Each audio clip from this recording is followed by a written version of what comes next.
અમદાવાદની સરકારી શાળાઓમાં નવું સત્ર શરૂ થયાને 2 મહિના થઈ ગયા છે, છતાં શિક્ષકોની અછત જોવા મળી રહી છે. જ્ઞાન સહાયકોની ભરતી માટેનો પ્રથમ રાઉન્ડ પૂર્ણ થયો છે, પરંતુ હજુ પણ અડધો-અડધ જગ્યાઓ ખાલી પડી છે. કુલ 955 જગ્યાઓમાંથી માત્ર 518 જગ્યાઓ પર જ શિક્ષકોની ભરતી થઈ શકી છે, જ્યારે 437 જગ્યાઓ હજુ પણ ખાલી છે.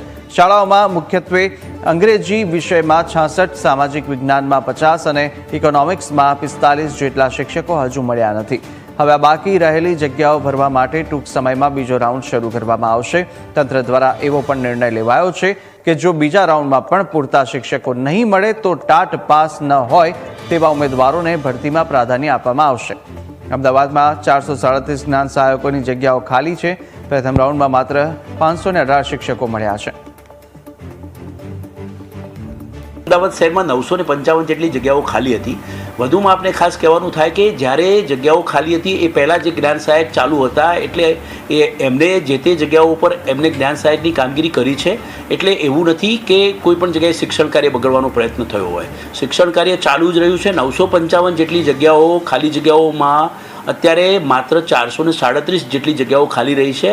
518 જેટલી જગ્યાઓ જે છે એ પ્રથમ રાઉન્ડમાં જ, એટલે કે પ્રથમ ફેઝમાં જ પૂર્ણ થઈ ગઈ છે, ભરાઈ ગઈ છે.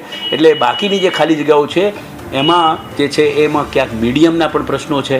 ઇંગ્લિશ મીડિયમ હોય તો ઇંગ્લિશ મીડિયમમાં ટાટ પાસ ઉમેદવાર ન મળે, હિન્દી મીડિયમ હોય તો એમાં ટાટ પાસ ઉમેદવાર ન મળે, તો એવા પણ પ્રશ્ન છે. અને ઘણા અમુક એવા વિષયો છે, કોમર્સને એમાં, સ્ટેટને એવા કેટલાક વિષયો છે, ઇકોનોમિક્સને એમાં પ્રથમ રાઉન્ડમાં જે તે વ્યક્તિઓએ પોતાના જિલ્લામાં અરજી કરેલી હોય. એટલે બીજા રાઉન્ડની અંદર પૂરેપૂરી શક્યતાઓ છે કે આ ફેઝમાં જગ્યાઓ પૂર્ણ ભરાઈ જશે.